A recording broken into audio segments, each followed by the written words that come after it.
Bom dia a todos novamente. Então, como eu falei, retomando um pouco do que a gente tinha visto na aula passada, é basicamente um complemento, né? Que às vezes serve também para amarrar um pouco as ideias. Então, na aula passada, vocês puderam notar que eu fiz menção a dois tipos de antropomorfismo, né? Um que eu critiquei, que é um tipo de antropomorfismo mais grosseiro, digamos assim. Eu estou sem imagem? Agora voltou.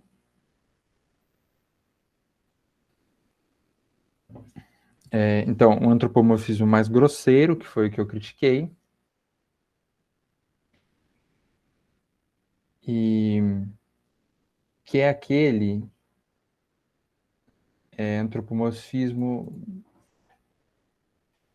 né, que eu penso Deus segundo uma analogia com o humano, né, e atribuo, nesse caso, a ele uma faculdade de vontade, por exemplo, de entendimento. Assim como uma topeira imaginaria um Deus cego, né, que foi o exemplo que eu trouxe para vocês. O outro antropomorfismo, ele deriva, é mais sutil, né? É mais sofisticado, digamos assim. Ele deriva da especificidade como nós, seres humanos, por termos uma intuição receptiva, um entendimento discursivo, né?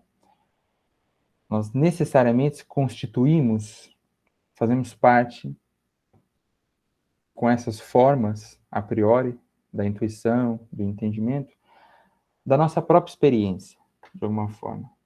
A nossa experiência, em última instância, é uma experiência humana das coisas. Esse seria o antropomorfismo mais sutil, né? Agora, eu tinha dito, usando o Lebrun como apoio, que é a partir da ordem e a unidade da natureza que a ideia de Deus é requerida. Ora, essa ordem, né, quem for leitor da crítica já adivinha, ela não pode ser encontrada no mundo como objeto, né? Do mesmo jeito que se encontra uma árvore no mundo. No entanto, essa ordem também me aparece como um fato. E um fato maravilhoso demais para que possa ser explicado simplesmente a partir das leis da física. Então, nesse segundo antropomorfismo, o que o Lebrun chama de antropomorfismo sutil, a ideia de Deus, ela foi transformada, ela mesma, numa metáfora dessa ordem da natureza, que é maravilhosa demais, não é? Para que a gente simplesmente remeta ela ao acaso ou às leis da física. O Lebrun, então, diz: Deus não é mais provado por suas obras. Ao contrário, é a ordem da natureza que me aparece como divina. E aí, por isso, na aula passada, várias pessoas pensaram no Spinoza, né? Mas não é, porque ela me aparece como divina. Não quer dizer que seja. Então, nesse sentido, o Spinoza, por Kant, ele caiu nessa ilusão, né? Continuo com Lebrun. O entendimento divino, conservado enquanto cláusula de estilo, nos resguarda das hipóteses de Gênese e das cosmogonias fantásticas. É o único serviço que Deus ainda presta enquanto esquema da unidade sistemática. Então, vejam, eu falei para vocês que o Kant ele ficava sempre alternando entre ceder a explicação ao acaso e ceder a explicação para explicações fantásticas, né? Nesse caso, quando eu guardo Deus como se fosse uma metáfora, eu elimino as duas coisas, né? Ele é um modo de dizer que é legitimado pela interpretação humana dos fenômenos, e assim eu não preciso ficar recorrendo, por exemplo, igual aquela hipótese da mãe natureza, endurecida e ossificada, né, que nós trabalhamos na aula passada. Aí, continuando, ele diz: para recorrer ao antropomorfismo sutil, era preciso ter rompido antes com qualquer forma de antropomorfismo e ser capaz de escrever. Aí ele cita uma reflexão do Kant, são as anotações que ele deixou. Deus é grande. Isso não significa nada além de como somos pequenos. Então, veja, lembra que eu falei, fiz menção muito à questão do significado, né? O que significa falar Deus esteja com você, né? Nesse caso, por exemplo, o Kant estaria dizendo o que significa falar Deus é grande. Ele fala, o significado dessa frase não é o que o povo imagina. Né? Não estou fazendo um juízo acerca de uma divindade onipotente. O que eu estou dizendo é o seguinte, olha, nós somos muito pequenos. Né? Não se trata de dizer nada a respeito de Deus, se trata de dizer algo a respeito dos homens. Né? Então, continuando, quando Kant escreve, o teísmo não é uma afirmação dogmática, é uma hipótese necessária da razão, completamente de acordo consigo mesma. Não vamos, né, quando ele escreve isso, não vamos fazê-lo dizer que há uma maneira de ser teísta, teoricamente, sem ser dogmático. É preciso entender que o Deus teórico está tão bem esvaziado de seu conteúdo que ele pode, sem perigo, servir de metáfora. É uma leitura bem arriscada, até em algum sentido, do Lebrun, né? Olha o que ele chega a dizer. Mas é interessante, né? Eu acho. Muita gente discorda do Lebrun, eu acho que principalmente nesse ponto, né? Tem outros comentadores, outros autores que vão enfatizar, na verdade, não, que o Kant, até em relação ao tema da analogia, tá? Tem um autor que se chama Gottfried Martin, que ele diz, olha, o Kant, quando ele vai trazer a analogia, ele, na verdade, está retomando aí um tema da Idade Média, né? Se a gente olhar lá no Tomás de Aquino, o tema da analogia é relevante na obra dele. E alguns autores, eles enxergam uma permanência, digamos assim, do pensamento dogmático na teoria da analogia do Kant, né? O que a gente trabalhou até aqui, né?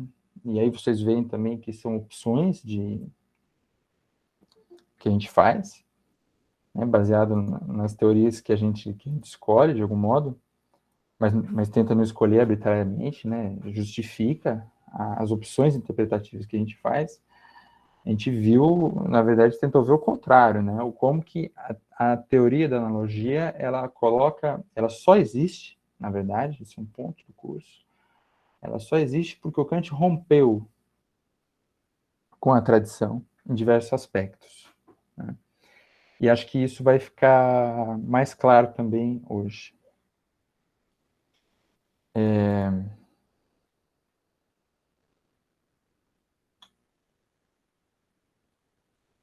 Bom, então, só para terminar, uma última citação.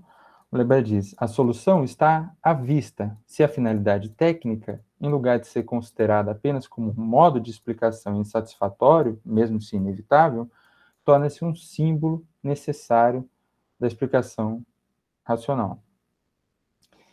Então, não se trata mais de dizer, como eu talvez tenha dado a entender em algum momento, né?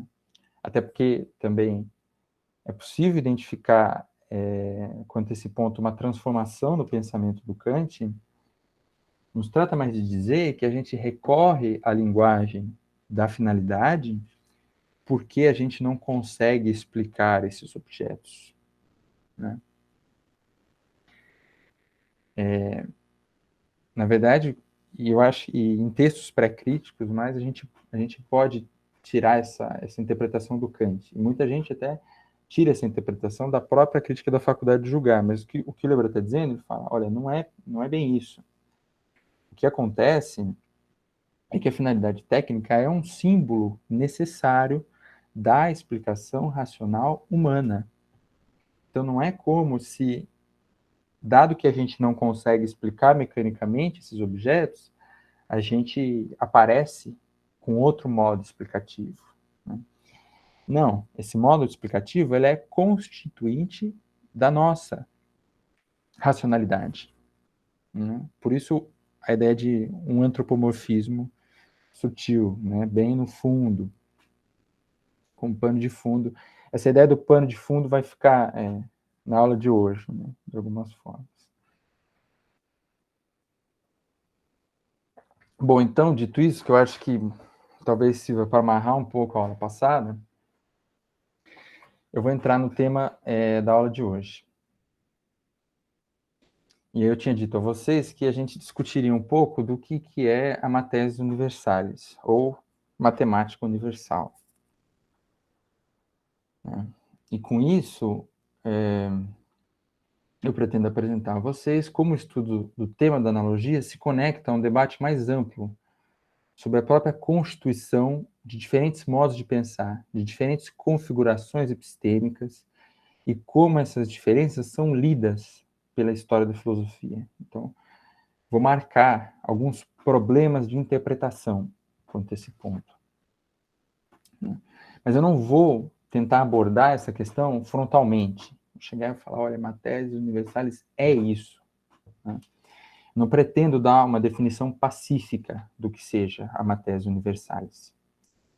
Mesmo porque os diferentes autores vão enfocar diferentes aspectos a respeito dela.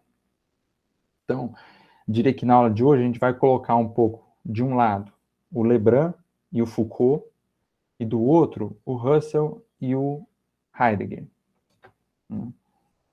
Agora, como se trata de autores bastante densos, cada qual com um pensamento próprio, e dado que eu não sou especialista em nenhum deles, é possível que eventualmente eu incorra em alguma imprecisão a respeito de algum deles, né? Pode ser que algum russeliano entre vocês, se tiver algum russeliano aí, levante o dedo e diga assim, olha, não foi isso que o Russell quis dizer, que você está falando, né? Você não leu o Russell. Você está nos planos ler, né, para valer mesmo esse semestre. Mas antes que eu receba essas críticas, eu quero dizer a vocês que esses autores eles são instrumentos aqui para a gente, né? E essa é uma ideia legal, talvez, de eu passar também. Um professor que enfatizou muito isso no departamento é o professor Maurício Ramos.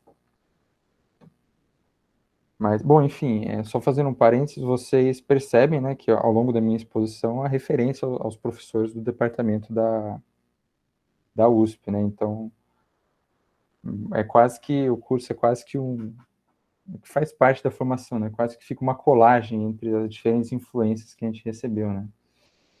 Mas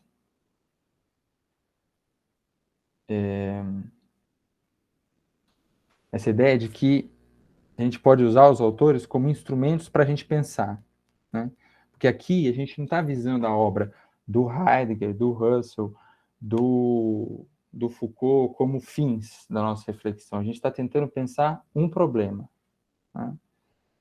Então, mesmo que eles fiquem um pouco deformados pela exposição, isso é até desejável, porque deformando eles, a gente consegue adequar o pensamento deles aos nossos propósitos. Isso é uma coisa que eventualmente vocês podem fazer também, né? A questão sempre é fazer bem feito. Essa que é a dificuldade, né? Agora, se está bem feito, eu não sei. Bom, então, dizendo, eu vou tentar apresentar para vocês justamente o debate, né, entre eles, que eu identifiquei como um debate existente entre eles. E tentarei também, aos poucos, ir cercando essa ideia de matese, sem tentar ficar definindo, né, para que ela vá ficando clara aos poucos. Isso é necessário também porque, em última instância, a matese remonta aos gregos, mas é retomada na modernidade com Descartes, ou, pelo menos, como a gente vai ver, É isso que o Descartes quer fazer a gente acreditar, né? E se vocês tiverem algum tempo, depois vale a pena ler esse livro inteiro. Eu me refiro aqui às regras para a direção do espírito, do Descartes, né?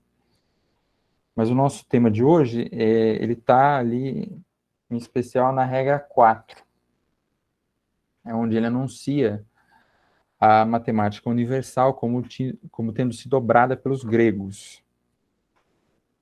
E depois ela, com o tempo, foi perdida em sua plenitude, né? Para o gosto moderno, pensa Descartes, é sempre muito mais atrativo se debruçar sobre questões difíceis e obscuras. Enquanto que a matesis, para ele, seria algo de mais fácil, que está na base do aprendizado de tudo. Então, digamos assim, seria uma das primeiras coisas que você tem que aprender, né? A adequar o seu pensamento segundo essa matemática universal, de onde derivam, de algum modo, todas as outras ciências.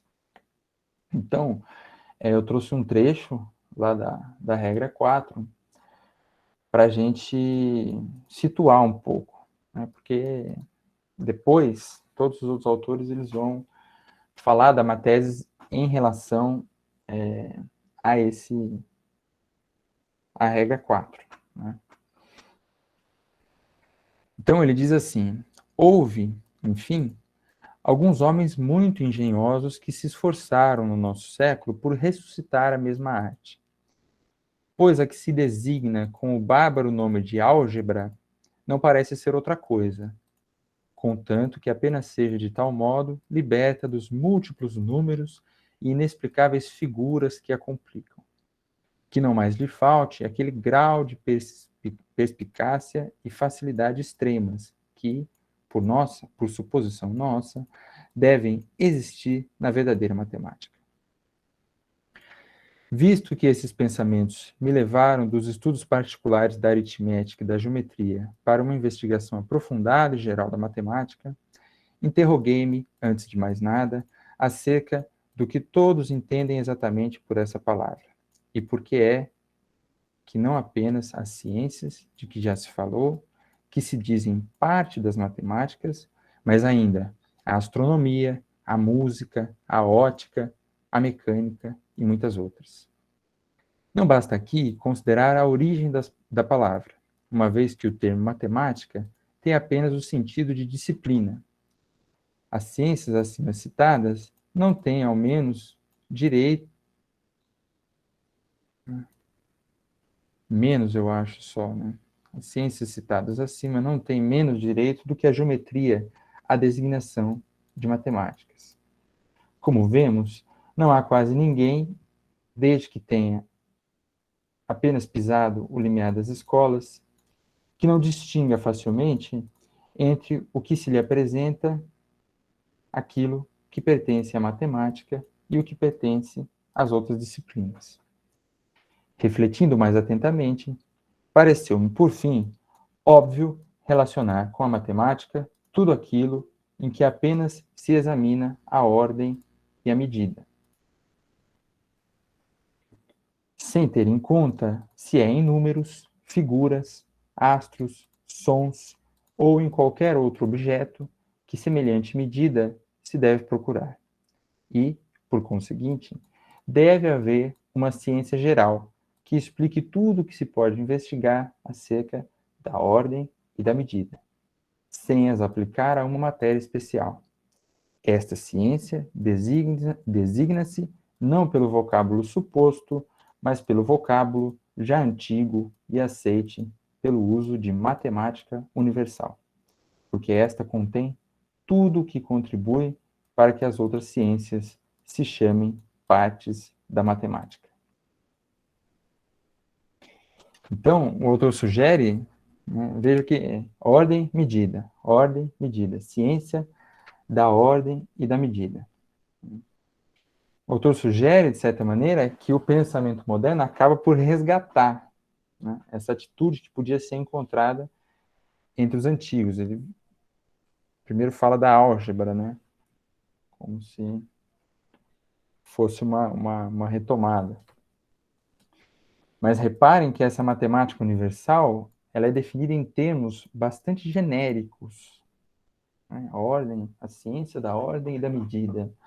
E é uma ordem da medida, vejam bem, que ela congrega coisas tão distintas como a astronomia, a música, a ótica, a mecânica, né? A geometria, a álgebra, tudo isso. Se a gente lembrar lá dos gregos e tal, a gente vê realmente que a matemática tinha uma proximidade muito grande com a música, enfim, né? Então ele se vê um pouco retomando essa tradição. Então, quer dizer, definido em termos bastante genéricos. Mas isso não é uma desvantagem, na verdade. Na verdade, ele não pode definir de outro jeito, né? Sendo uma ciência que congrega tantas outras ciências, né, digamos assim. Então, a generalidade convém ao objeto, né? A matemática universal. Ela fica aí como uma espécie de um pano de fundo das outras ciências, um certo modo de proceder que o Descartes está tentando retomar. A gente sabe, né, que esse livro, As Regras para a Direção do Espírito, ele tem um pouco, assim como o Discurso do Método, que foi outro texto que a gente trabalhou, de fornecer essa espécie de direcionamento, né, a partir do que o Descartes pensa que seria a atitude científica, a atitude filosófica adequada. Então, fazendo uma aproximação, no Kant a gente pode perceber também que existe, de algum modo, uma ideia que funciona como uma espécie de pano de fundo do conhecimento também, né? Eu vou tentar apresentar essa relação. Existe um filósofo francês chamado Eric Weil, que escreveu, na verdade agora eu nem lembro se ele é francês mesmo, que ele com um tempo na Alemanha, depois foi para a França, mas enfim, o nome dele. Ele escreveu um comentário pequeno, mas relevante a respeito do Kant. Tem vários insights.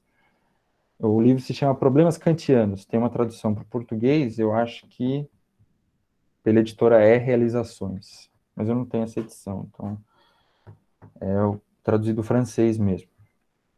A certa altura ele diz assim: não existe nada mais característico da maneira de pensar de Kant que a sua preferência decidida e consciente em favor do fato.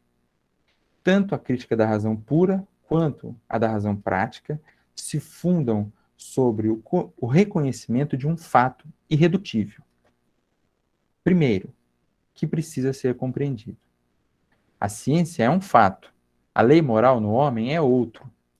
A reflexão não encontraria ponto de partida, ela não teria mais nenhum objeto se esses fatos não fossem reconhecidos como tal.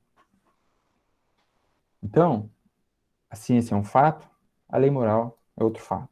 A partir disso, esses são, na verdade, os fios condutores, né, das duas primeiras críticas do Kant.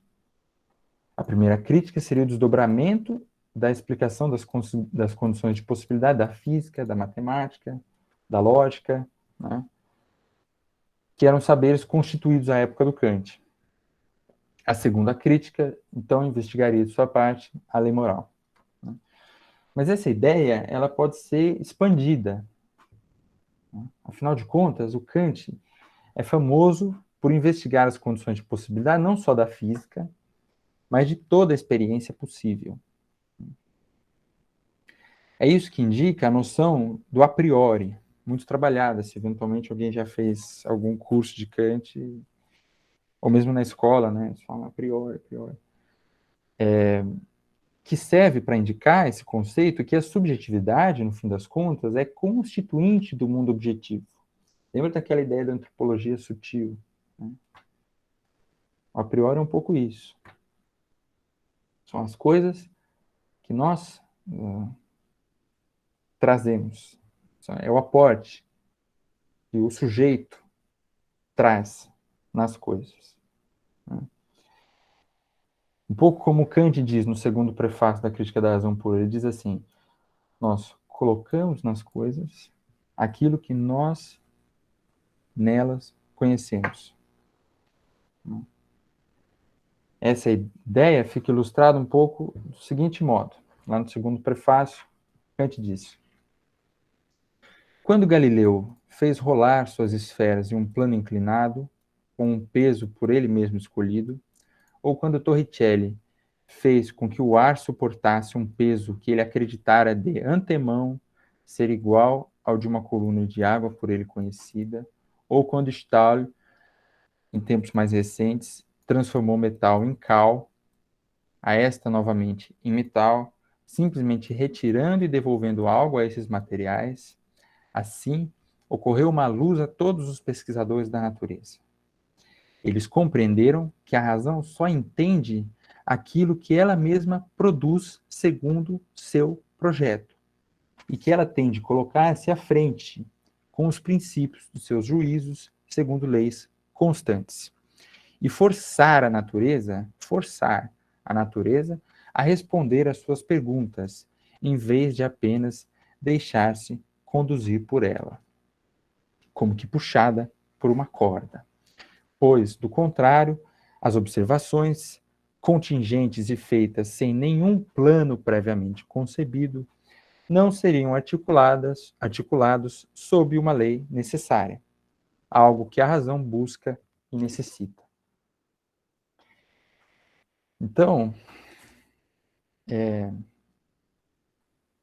aqui tem uma ideia que é muito repisada quando também no primeiro ano, né, um modo de se aproximar a isso que o Kant está dizendo, que é fazer um antagonismo com esse modo de proceder cientificamente do cientista moderno em relação ao modo antigo, né?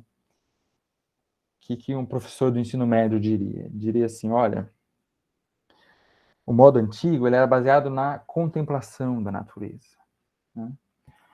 Não passava pela cabeça do cientista, que já é um tema anacrônico, né? Falar cientista, acho que a gente usa às vezes investigador da natureza, pesquisador da natureza.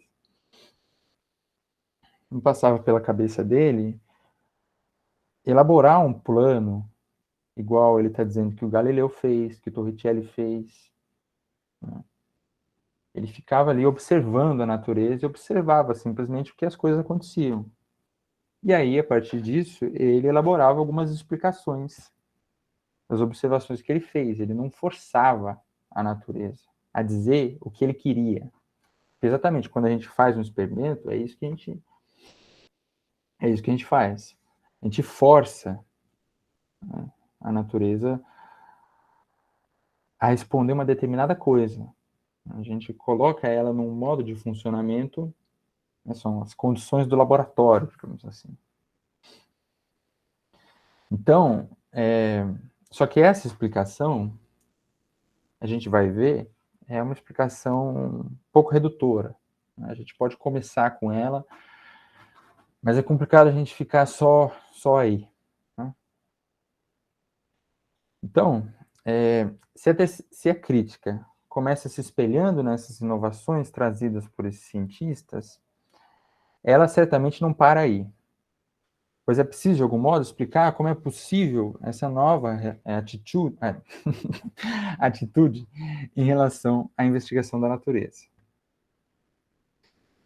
E aí, esse trecho, o livro que eu enviei para vocês, do Heidegger, ele é muito usado para comentar esse trecho, que ele explora um pouco essa questão, né? E é um livro, assim, ele é, de algum modo, introdutório, né? Que ele traz essas questões um pouco que ficam meio no segundo plano. O Kant, ele faz uma referência a esses cientistas no prefácio, faz algumas durante a obra, mas na medida em que ele vai avançando na crítica da razão pura, fica um pouco de lado, né? Uma investigação sobre as faculdades mentais mesmo, né? Você esquece um pouco esse pano de fundo mesmo. Então, o livro do Heidegger é bom para situar um pouco, antes de você adentrar, né, a crítica. Mas ele não é um livro leviano também, é aquele tipo de livro bom, né? Que não é um manual, que só dá panoramas muito gerais, que muitas vezes muito imprecisos, né? É um livro bom para se começar, assim.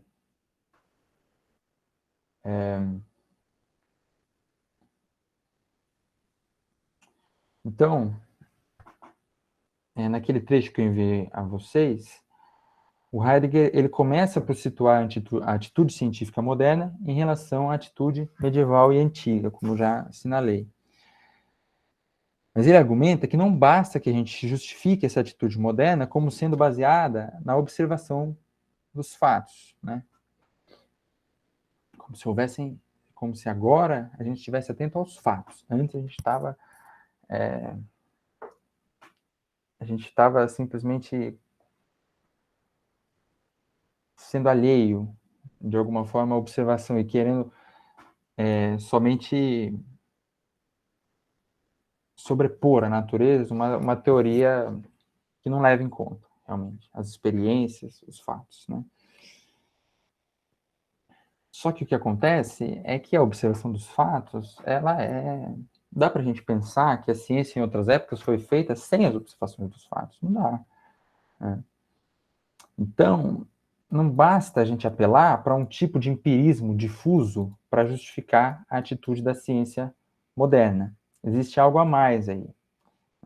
Tanto é assim, diz o Heidegger, que criticaram Galileu com as mesmas palavras que o Galileu usava para criticar a ciência escolástica. Disseram assim para o Galileu: olha, a sua ciência é abstrata demais. Então, quer dizer, hoje a gente fala assim: olha, entre os escolásticos e o Galileu, o que aconteceu foi que foi dada uma atenção maior em relação aos fatos, né? Isso que eu estou chamando de um empirismo difuso. Só que naquela época falava, olha, Galileu, mas isso aí é totalmente abstrato, né? Então, quer dizer, não foi assim que foi sentida, foram sentidas as inovações que foram trazidas. Aí eu cito o Heidegger. A oposição entre a antiga e a nova atitude científica não pode, por isso, ser estabelecida de tal modo como se diga, de um lado, conceitos e proposições teóricas, do outro, fatos, né? Como se a atitude antiga fosse só conceitos e proposições teóricas, e a atitude moderna seriam os fatos. De ambos os lados, quer do lado da antiga, quer do lado da moderna ciência, encontramos as duas coisas, os fatos e os conceitos.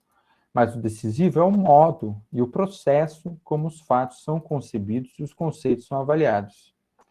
Isso é particularmente visível, diz o Heidegger, onde acontece a investigação científica realmente autêntica e inovadora. Onde vai existir a inovação científica, vai existir necessariamente a criatividade que nasce, refletida ou irrefletidamente, da capacidade do cientista de impor uma legalidade à coisa. Para retomar o Kant, de forçar a natureza a responder aos seus desígnios. Então, o cientista, ele precisa ser, né, de algum modo, meio ardiloso.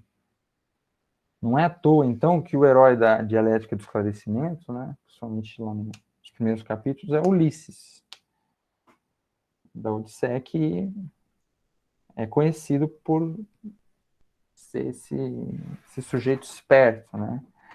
O cientista ele tem que ter um pouco disso também, para o Kant. Seria aí que ele situaria a diferença de posição, né? Se nós quisermos voltar ao nosso tema da analogia, diríamos que onde existe inovação na atividade científica, haverá a capacidade de pensar o que a objetividade nos oferece a partir de um modelo analógico que permita descobrir coisas novas, né? Foi uma coisa que eu estava falando para vocês lá atrás já, né? Que muitas vezes quando você tem um modelo analógico para pensar em determinado objeto, ele possibilita que você descubra determinadas coisas. E aí, quando o cientista chega num limite, digamos assim, o conhecimento só vai poder avançar se ele conseguir mudar o modelo que ele está pensando. Aí ele vai ser possível que ele conheça outras coisas, né? Outros aspectos, outros fenômenos. Então, para bem pensar, para bem explicar, para bem conceber, será necessário que se faça uma analogia adequada, né? Que seja para elaborar um experimento, né? Qual os exemplos do Kant, que seja para elaborar um experimento ou para ter um insight, para ter uma ideia de investigação nova, enfim. Então, o Heidegger, aí nesse começo, ele vai listar 3 aspectos da ciência moderna. Ela é ciência dos fatos, da investigação experimental e da investigação que calcula e mede, né? Então, lembre-se lá dos termos do Descartes, que é ciência da ordem e da medida, né? É uma tese. Aqui, o Heidegger falando como se fosse uma das características da ciência moderna, uma investigação que calcula e mede. Deixou a ordem um pouquinho de lado aí. Depois a gente vai retomar esse ponto. Mas ele diz, essas 3 caracterizações não dão conta da novidade da ciência moderna, né? Não encontramos aqui realmente o traço que a distingue das outras ciências, né, de outros tempos históricos. Porque é como eu falei para vocês, é impossível você pensar uma ciência que não seja ciência de fatos, por mais que muita interpretação tenha sido colocada em cima dos fatos, né? Não é possível uma ciência que não tenha um certo nível de experimentos envolvidos. Não é possível também uma ciência que não calcule, não faça nenhum tipo de medição, né? Então, seria só uma diferença de grau, seria uma diferença quantitativa entre a ciência moderna e a ciência antiga, que ela valoriza muitos fatos, é que ela faz muitos experimentos e as outras não faziam. O Heidegger está querendo argumentar que não, né? Existe uma diferença. O Kant também, o Descartes também, de algum modo, vai falar, não, a atitude é radicalmente diferente. Bom, é radicalmente diferente, mas onde está a diferença, afinal de contas, então? Aí o Heidegger diz, o traço fundamental deve residir naquilo que, favorecendo-lhe a medida, determina completamente, de um modo igualmente originário, o movimento de fundo da ciência enquanto tal. Atribuímos um nome ao caráter de fundo que procuramos, da moderna atitude do saber, ao dizermos que a nova pretensão do saber é matemática. Tá?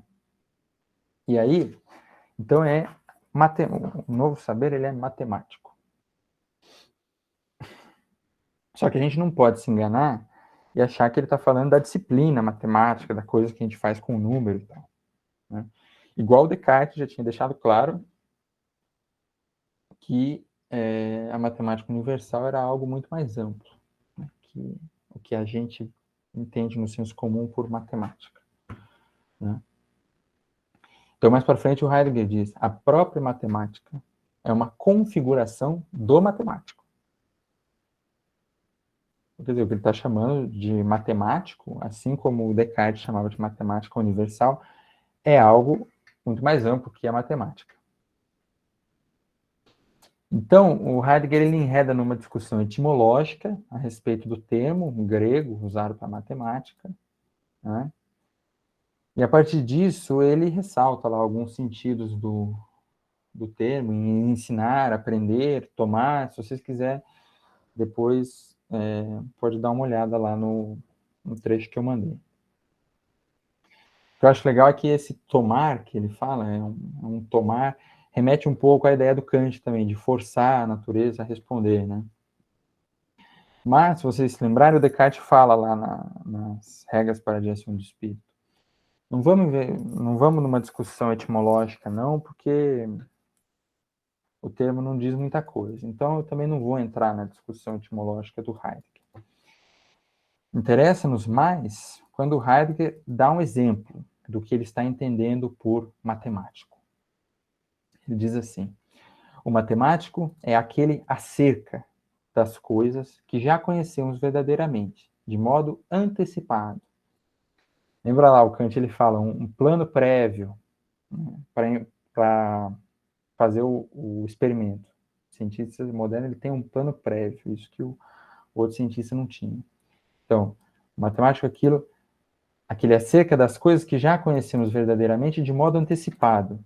Aquilo que, em consequência, não começamos por ir buscar nas coisas, mas que, de certo modo, levamos conosco até as coisas.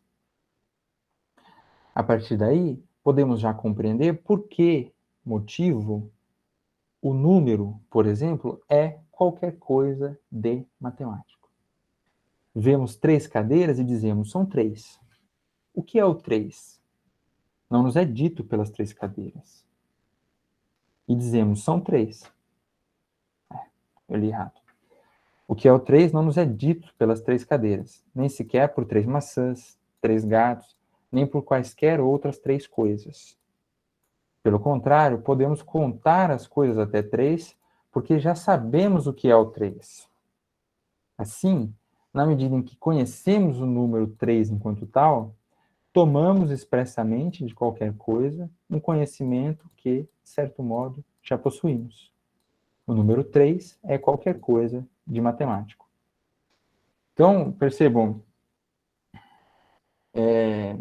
ali, as 3 cadeiras, elas não são 3. Né? Elas são simplesmente ali objetos distintos. Esse poder de enumerar é uma coisa que pertence exclusivamente ao sujeito que está observando as cadeiras. Por isso que ele disse, né, que tomamos expressamente de qualquer coisa um conhecimento que, de certo modo, já possuímos. Quer dizer, eu sei contar. Por isso que eu falo que ali existem 3 cadeiras. Né? Se eu não soubesse contar... Mas vejam, isso é um exemplo. Né? É um exemplo. De algum modo, você pode expandir isso, não só para o número, mas para muitas outras coisas. Né?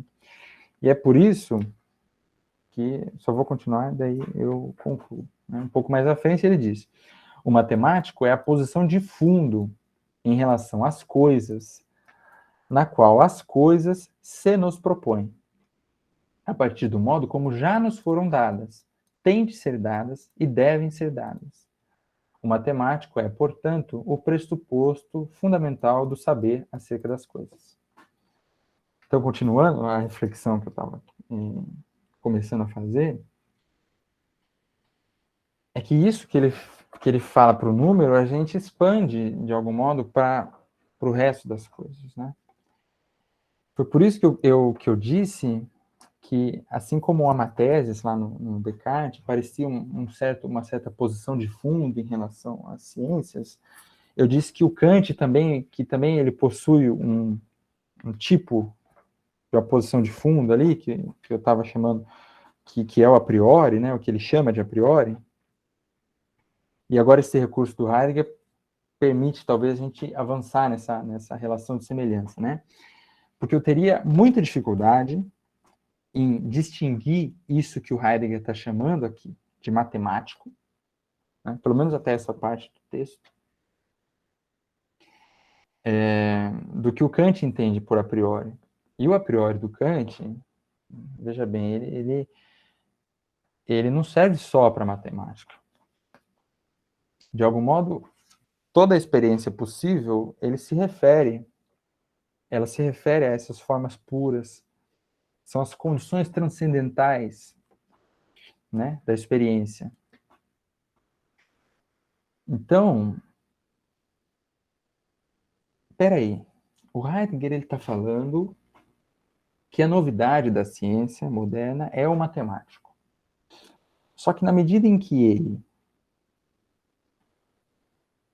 quase que extrapola essa ideia de matemático, né, para o que seria o a priori, no Kant, ele está deshistoricizando essa passagem. Né? Então, parece que o problema inicial dele, ele retorna. Aí, tá alguém tentando entrar. Porque lembra, qual que era o problema inicial dele? Que ele dizia, qual que é a novidade, afinal, da ciência moderna? Né? Ele lançou 3 hipóteses, falou, mas não é isso. E como resposta ele deu, é o matemático. Certo. Só que o a priori do Kant, né, na medida em que eu estou identificando aqui um pouco esse matemático dele com a priori do Kant, só que a priori do Kant não é histórico. Então, se esse matemático é parecido com a priori, não é uma condição histórica que permita a gente a explicar esse fenômeno, que é a passagem, digamos assim, da ciência medieval para a ciência moderna, a partir desse matemático. Né? Que, afinal de contas, se ele é parecido com a priori, ele não é histórico. E a passagem que a gente está querendo explicar, ela é histórica. Entende? Então, do meu ponto de vista, o Heidegger vira um pouco em falso aqui. Né? Ele fica, o texto, ele fica assim, lançado numa indefinição. A aquisição do modo matemático de proceder é uma aquisição de um tempo histórico determinado ou é a expressão mais acentuada de uma disposição que sempre existiu no espírito humano? Dependendo do modo como você vai responder essa questão, você estará inclinado a postular na história uma descontinuidade ou uma continuidade. Percebem?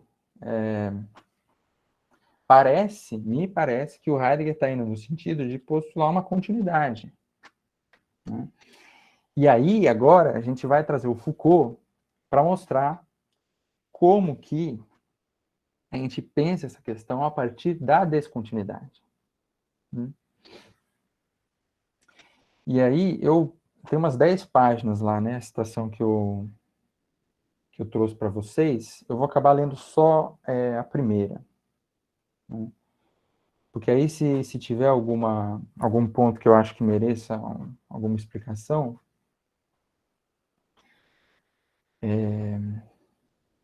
eu já vou cortando a citação e falando algumas coisas. Tá bom? Então, enfim, é um autor... tem alguns termos específicos, né? Nas palavras e as coisas. Então, eu não acho que vocês têm que entender tudo que está escrito aí, não é objetivo, mas eu quis trazer para a gente tentar situar essa questão da matese, porque a partir dessa questão da continuidade, da descontinuidade, do modo como eles leem, a gente consegue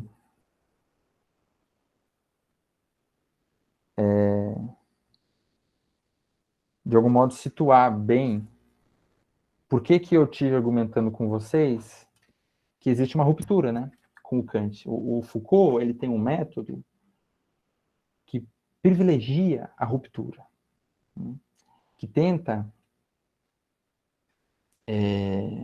não generalizar os fenômenos históricos, que tenta tratá-los na sua especificidade, né?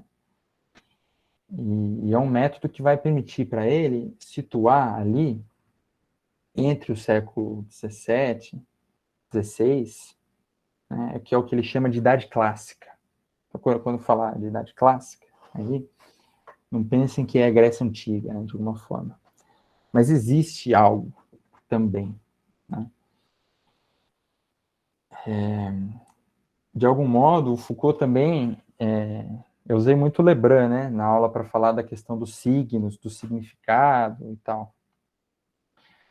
Mas o Lebrun também trabalha com esses temas e o livro do Lebrun, o Kant e o Fim da Metafísica, ele pode ser lido junto com as palavras e as coisas, que eles têm vários temas semelhantes, digamos assim, escritos em consonância.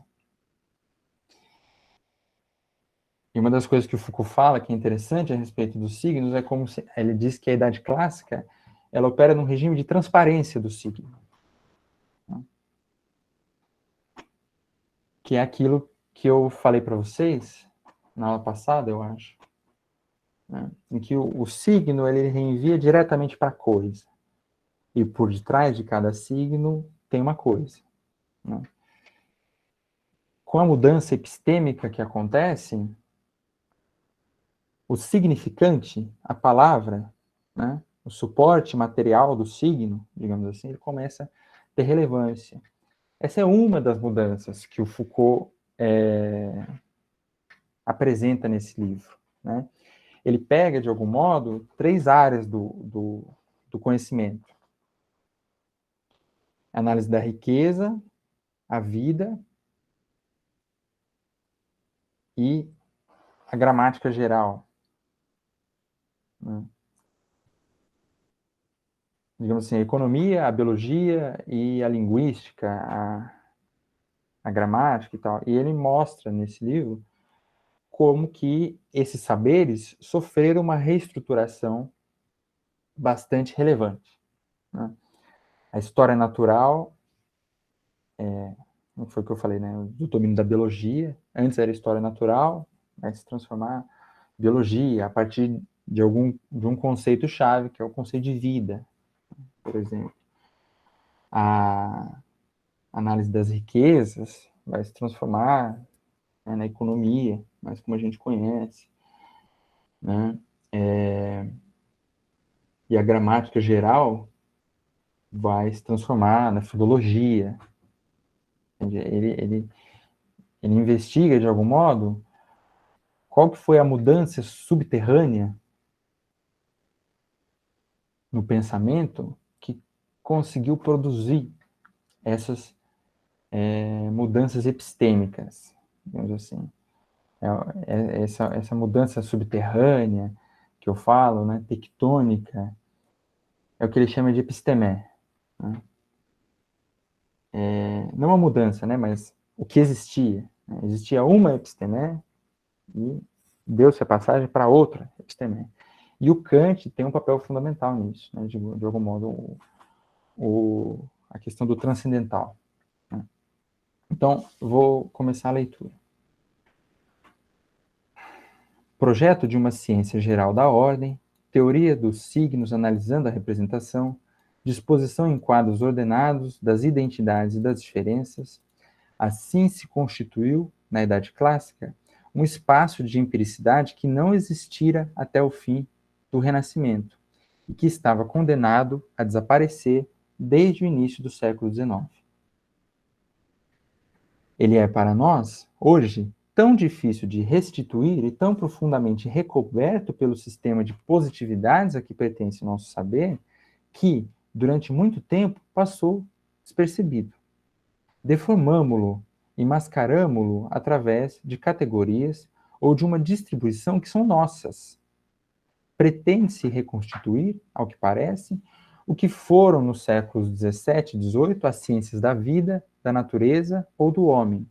Esquece-se simplesmente que nem o homem, nem a vida, nem a natureza são domínios que se oferecem espontaneamente e passivamente à curiosidade do saber. Quer dizer, esquece-se que nem o homem, nem a natureza, nem a vida eram objetos naquela época, né? O fato desses fenômenos terem se transformado em objetos indica que houve uma mudança epistêmica, entende? E a matese tem um papel fundamental nisso. O que torna possível o conjunto da episteme clássica é, primeiramente, a relação a um conhecimento da ordem. Quando se trata de ordenar as naturezas simples, recorre-se a uma matese cujo método universal é a álgebra. Quando se trata de pôr em ordem naturezas complexas, as representações em geral, tais como são dadas na experiência, é necessário reconstituir uma taxonomia, uma classificação e, para tanto, instaurar um sistema de signos. Os signos estão para a ordem das naturezas compostas, como a álgebra está para a ordem das naturezas simples.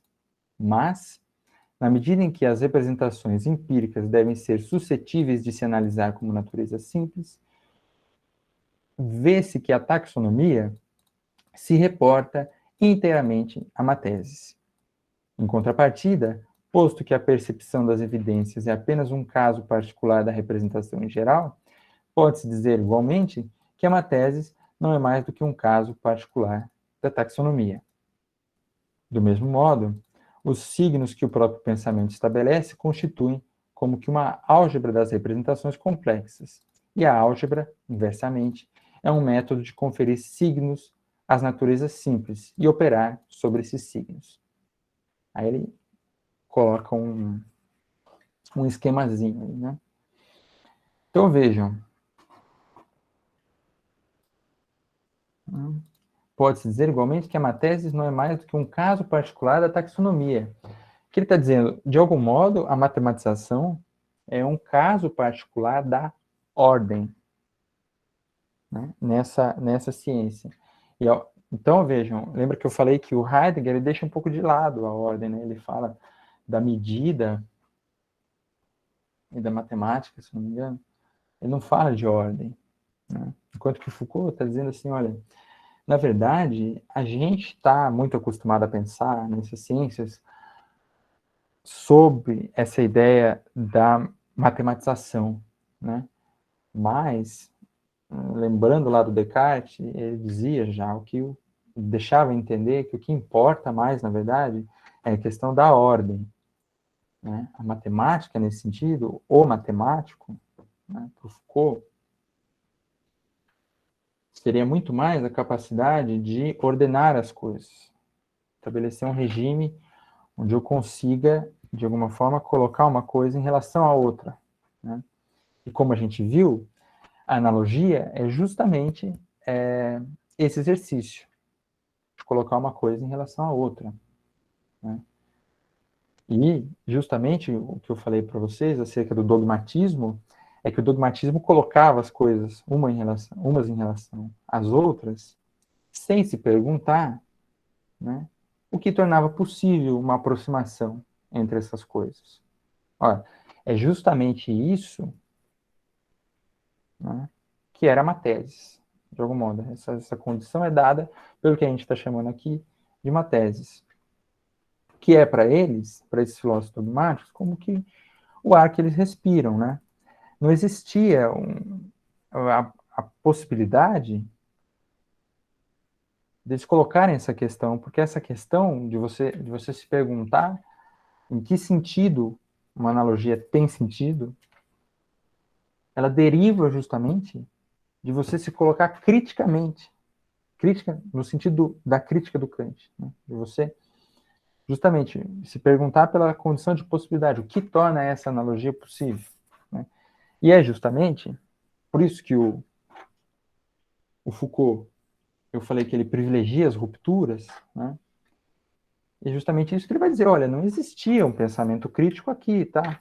E a gente não deve tratar esse pensamento como se ele estivesse esperando o nascimento da crítica. Não, ele tinha o seu próprio modo de proceder. Certo? E uma outra coisa que o Foucault fala aqui também, que é legal, que ele fala que existia um domínio das naturezas complexas, né, que ele fala. Mas, ao mesmo tempo, essas naturezas complexas, elas eram redutíveis, a partir da análise, né, à natureza simples, ou a uma taxonomia, né, quer dizer, elas eram redutíveis à ordem. Então, estava tudo certo. No limite, você conseguia equalizar as duas. Então, eu acho que...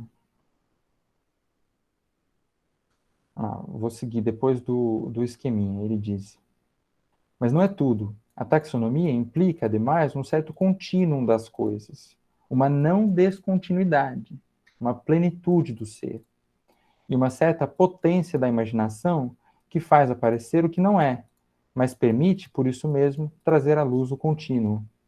A possibilidade de uma ciência das ordens empíricas requer, pois, uma análise do conhecimento.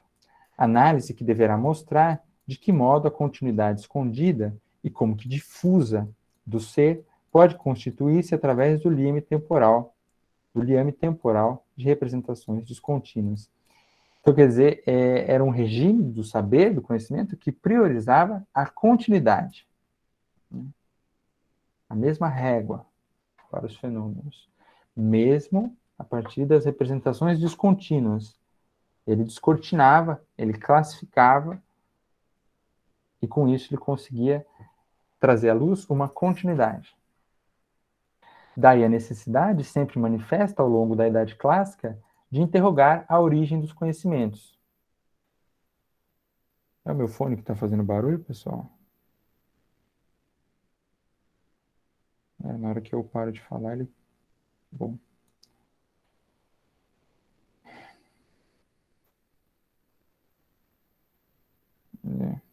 Eu acho que não é meu fone, não. Se alguém tiver com o microfone aberto...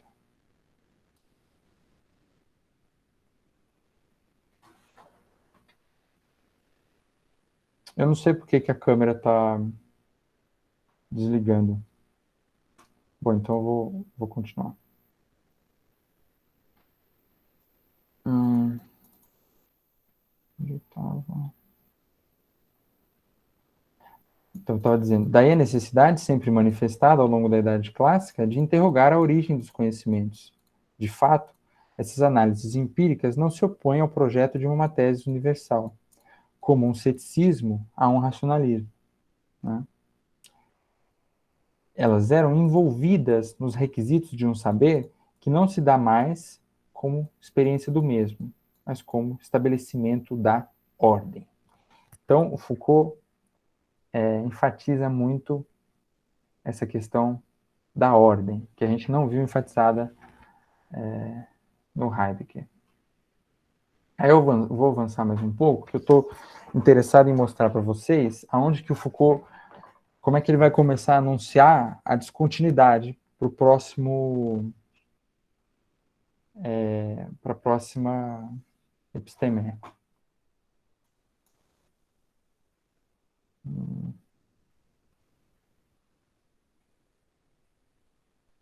Ali, depois que ele faz uma referência ao Nietzsche, ao Freud, só para vocês localizarem aí,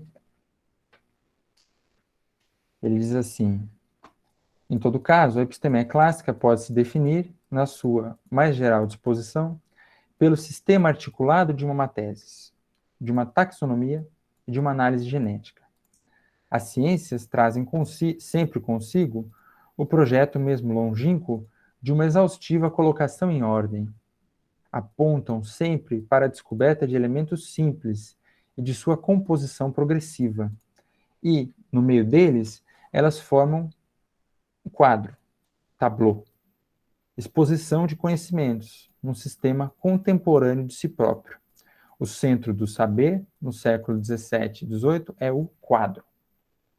Quanto aos grandes debates que ocuparam a opinião, alojam-se muito naturalmente nas dobras dessa organização. Então, quer dizer, o Foucault, ele não vai se deter nos debates específicos. Ele vai se perguntar por que as pessoas estavam se debatendo isso. Quais foram as condições de possibilidade, né, desse tipo de investigação a que as pessoas estavam se lançando na época. Aí vem a noção, que eu vou desenvolver um pouco mais à frente, de a priori histórico. Lembra que eu falei para vocês que o Heidegger ele estava investigando realmente um problema histórico, que é a passagem da ciência medieval para a ciência moderna. Só que ele estava, no meu entender, assinalando uma hipótese, digamos assim, ahistórica, para justificar uma transformação histórica. Né? E aí eu estava dizendo, olha, não me parece que desse jeito funciona. Então, o Foucault, ele cunha uma noção que é a noção de a priori histórico, né? Que do ponto de vista do Kant é um contrassenso. E aí também vai naquele sentido que eu falei para vocês, de tomar os autores como instrumentos, né? Por exemplo, é isso que o Foucault está fazendo com Kant, né? Ele pega uma noção que não é pensada como sendo uma noção que diz respeito a algo de histórico, e ele historiciza essa noção, né?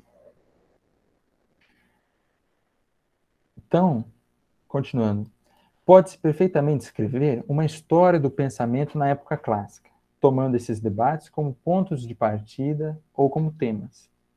Mas não se fará, então, mais que história das opiniões, isto é, das escolhas operadas segundo os indivíduos, os meios, os grupos sociais. E é todo um método de inquirição que está implicado. Se se quiser empreender uma análise arqueológica do próprio saber, então não são esses debates célebres que devem servir de fio condutor e articular o propósito. É preciso reconstituir o sistema geral de pensamento, cuja rede, em sua possibilidade, torna possível, em sua positividade, torna possível um jogo de opiniões simultâneas e aparentemente contraditórias. É essa rede que define as condições de possibilidade de um debate ou de um problema. É ela a portadora da historicidade do saber. Aí vem o trecho que para nós é mais relevante. Se o mundo ocidental se debateu, né, seria para saber se a vida era apenas um movimento ou se a natureza era bastante ordenada para provar Deus, não é porque um problema for aberto. É porque, após ter dispersado o círculo dos signos e das semelhanças, e antes de organizar as séries da causalidade da história, a epistemé da cultura ocidental abriu um espaço, um quadro, que ela não cessou de percorrer desde as formas calculáveis da ordem até a análise das mais complexas representações. E, desse percurso, percebe-se o sulco na superfície histórica dos temas, dos debates, dos problemas e das preferências de opinião. Os conhecimentos atravessaram de ponta a ponta um espaço de saber que havia sido disposto de uma só vez, no século XVII, e que devia ser encerrado 150 anos mais tarde. Então, se vocês repararem, os temas que ele menciona, né, são os dois exatos temas que eu trabalhei com vocês. A questão da vida e a questão da natureza, da ordem da natureza em relação à ideia de Deus, né? A visada arqueológica do Foucault, um método dele, tem esse imenso mérito de conseguir explicar para você por que um determinado problema se tornou um problema, né? Antes que você ache que ele sempre existiu, né? Ou igual ele falou, olha, a vida não era um objeto, né? E é verdade. Vejam, o Descartes lá, quando ele fala que o animal quando ele fala que o animal é uma máquina, é porque a vida não era um objeto para ele, né? Porque se ele tivesse tematizado a vida, a investigação dele teria partido de outro lugar e ele dificilmente chegaria a essa constatação. Ele estava tentando, na verdade, estabelecer um regime de semelhança, né, na experiência. A vida é justamente uma coisa que se coloca na natureza que tem todo um estatuto especial, né? Por isso mesmo que foi só quando a matésis ela começou a ser desconstituída que esses objetos começaram a aparecer, né? Quem ensina isso para a gente é o Foucault, né? E para o nosso curso, né, a gente tira daí que não foi por acaso, igualmente, que a analogia começou a ser tematizada, né? Se a matéria não tivesse sido rompida, a analogia também não teria se tornado um problema. E o nome do curso, vocês vão lembrar, é Kant e o problema da analogia. Então, com esse título, eu tinha que justificar isso, né, ao fim do curso. Por que que analogia é um problema? Que eu estou dizendo que a analogia é um problema? Né? Porque não é evidente, e não foi evidente por muito tempo, que a analogia constitui um problema. Né? Ela se constitui historicamente como um problema, a partir dessa mudança que se avizinha entre o século XVII e o final do XVIII. Só que essa mudança, como a gente está vendo, ela também não é evidente. Não sei até que ponto alguém como Heidegger, por exemplo, né, experienciaria as coisas desse modo, ou como Russell. Né? Isso é uma tese do Foucault. Então, para que você perceba essa mudança, né, como o Foucault percebeu, você tem que elaborar um método que preze pela descontinuidade. Né? Se você for positivista, ou se você ainda estiver no registro da matésis, como Descartes, não que o positivismo esteja, tá? Mas, de algum modo, um positivismo, uma visada positivista, por exemplo, a respeito disso, né, com essa visada, você vai ser levado a enxergar, sempre que possível, nos autores mais antigos, apenas figurações, né, previsões, ensaios do que vão ser os autores mais modernos. Entendeu?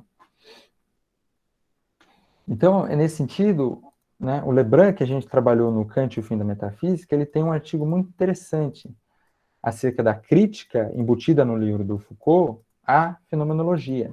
O artigo se chama Notas sobre a Fenomenologia em As Palavras e as Coisas. Eu achei uma tradução dele só num TCC. TCC não. Uma dissertação de mestrado, né, de uma autora. Ela faz a tradução do artigo. Ela chama Mônica de Castro. O, deixa eu ver se é dissertação. É a dissertação de mestrado dela. Se chama A Artilharia Antifenomenológica nas Palavras e as Coisas de Michel Foucault. Então, se alguém quiser ler esse artigo, digita esse título. Vou mandar no chat o título. Que vocês, se alguém quiser ler esse artigo do Lebrun, ela traduziu lá no final, eu achei na internet. Então, nesse artigo, o Lebrun vai dizer, entre outras coisas, que o Foucault defende, né, que a fenomenologia não estava à altura de compreender a natureza do discurso clássico, sociedade clássica do saber, digo, que é ali a época do Descartes, século XVII.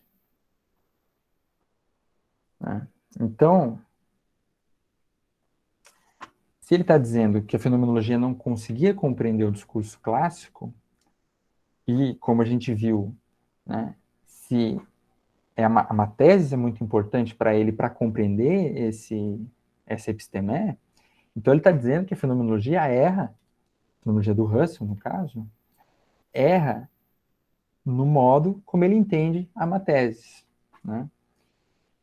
E aí o Lebrun diz, olha, a gente tem que partir de uma diferença entre o que seria a matematização sistemática da experiência, que teria começado com Newton, e justamente a ciência da medida e da ordem do Descartes, que a gente fala lá, a gente mostrou lá nas regras para a direção do espírito. Né? Porque se a gente equivale as duas coisas, a gente esquece justamente a ênfase, né, na questão da ordem, como eu já vim enfatizando para vocês. Né? E tanto essa questão da ordem é fundamental, diz o Lebrun, que nem todas as ciências da época eram sistematizadas matematicamente. Né? E se nós hoje, historiadores, né, vamos lá e pretendemos encontrar uma formalização matemática nas ciências da época, é porque nós ficamos confundindo mateses e matematização. Né? Vale lembrar para vocês que depois do Descartes, que deu muito foco para essa questão, né? Como a gente viu, todos os filósofos que foram influenciados por ele começaram a tentar proceder do jeito geométrico nas investigações filosóficas, né? E até os outros que não eram exatamente influenciados por ele, depois do Newton, também o que eles queriam era trazer, de alguma forma, a certeza da ciência newtoniana para a filosofia, né?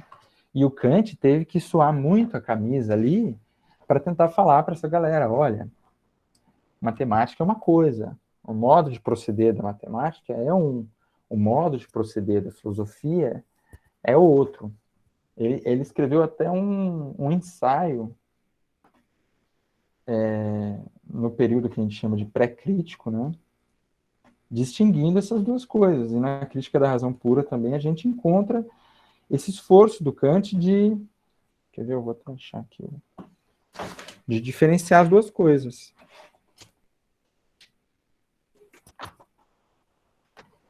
A obra que o Kant faz se chama Investigação sobre a Evidência dos Princípios da Teologia Natural e da Moral. Lá ele distingue como que o matemático procede, como que o filósofo procede, o método analítico, o método sintético. Depois vão haver modificações na própria filosofia dele, da forma como ele concebeu essas duas coisas. Mas, enfim, só para dizer que se espalhou, depois do Descartes, essa ideia de que a filosofia tinha que copiar o método dos geômetras, né? O Spinoza, ele eu vou fazer aqui os axiomas, né? Porque assim a gente consegue chegar à certeza, se a gente seguir o mesmo método, na verdade, a gente chega a uma certeza parecida, né? Tendo em vista que a filosofia sempre foi esse domínio tão incerto, né? Então, fazendo essa confusão que se estabeleceu entre matéria e matematização, parece que a gente é levado para explicar, por exemplo, o Galileu, a genialidade, né, para explicar o que aconteceu ali, né, a acentuar a genialidade do Galileu, por exemplo. Né. Vocês vejam que o Foucault, ali no trecho que a gente leu, ele fala, olha, se a gente ficar vendo os debates, né, as opiniões dos autores, a gente não chega no fulcro do que é a questão. A gente fica no domínio das opiniões, né? E parece que é justamente isso que acontece aqui, quando a gente confunde essas duas coisas. A matese, que seria esse movimento de fundo, mais dessa epistemé, com a simples ideia de matematizar o mundo, né? Parece que a gente aí fica obrigado a falar assim, putz, o Galileu ele foi alguém muito genial, né? Sem levar em conta que já estava acontecendo uma mudança ali, né? Porque o que acontece é que, na verdade, essa mudança que aconteceu, esse mundo do Galileu já não é mais o nosso mundo.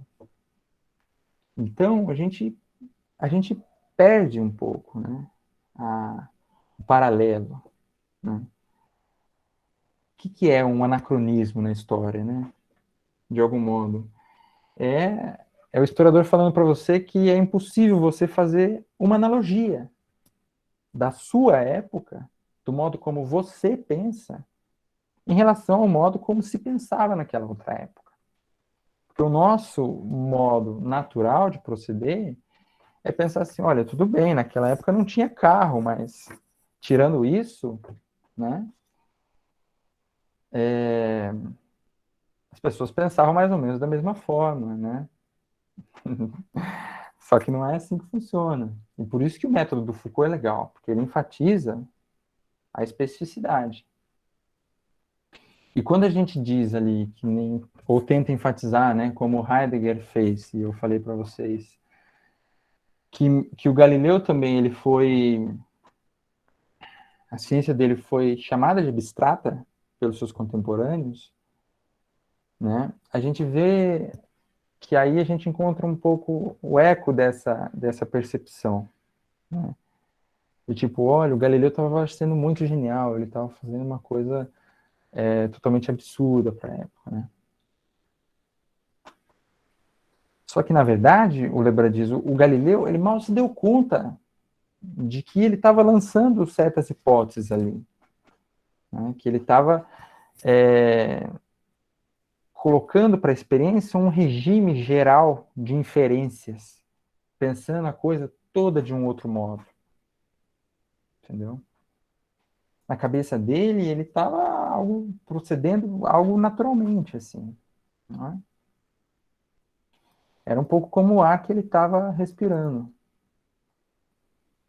E é por conta das dificuldades que nós temos de adentrar no modo como o Galileu pensava, né, e para evitar os anacronismos, né, que o Foucault elabora essa ideia de a priori histórico, né, que é justamente para marcar essa distância, né. O nosso mundo, e aí retomando até o tema da primeira aula, né, que eu falei, se nós somos falados pela linguagem, né, de algum modo, essa noção de a priori histórico, ela caminha um pouco nesse sentido, né?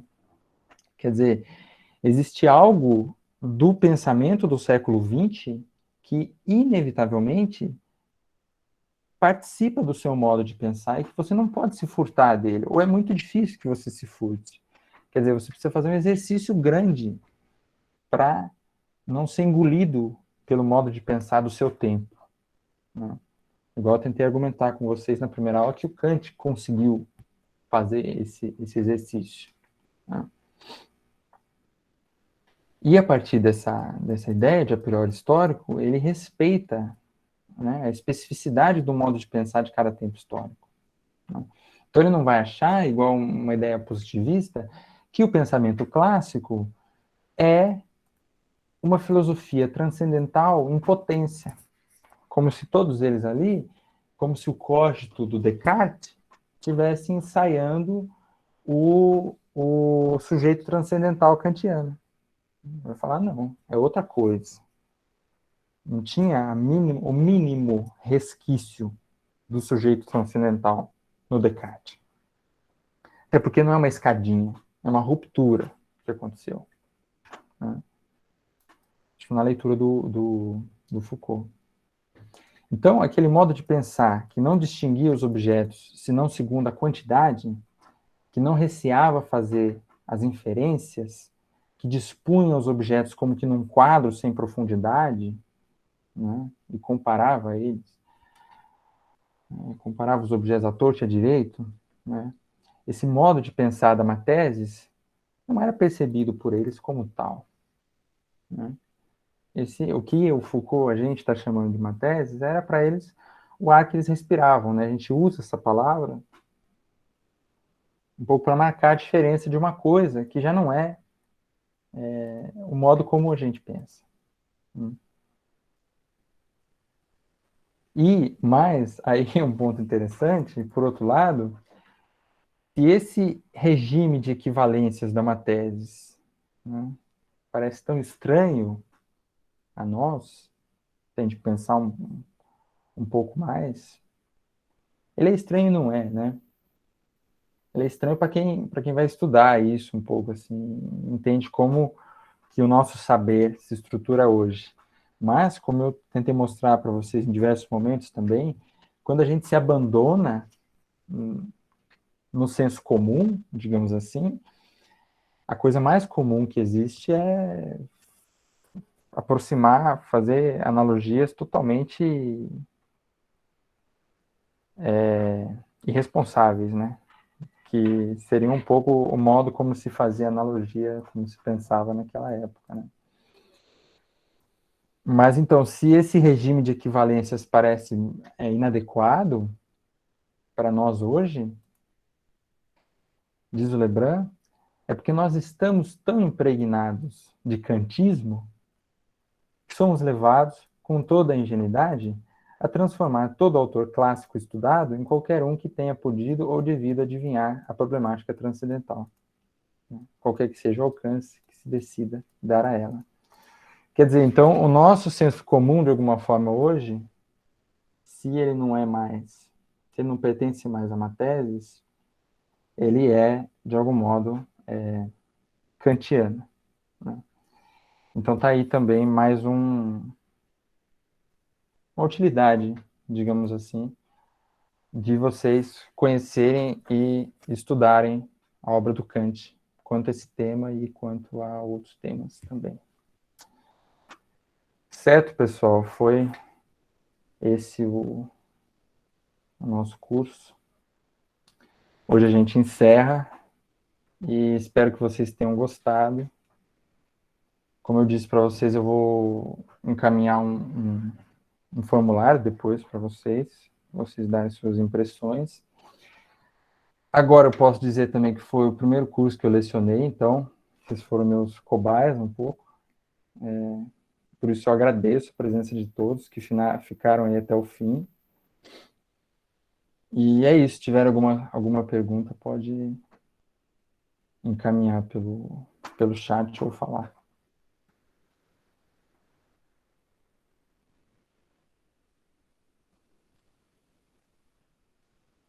Não sei se a aula de hoje, eu vou encerrar a gravação aqui também. Ah, eu vou fazer a chamada.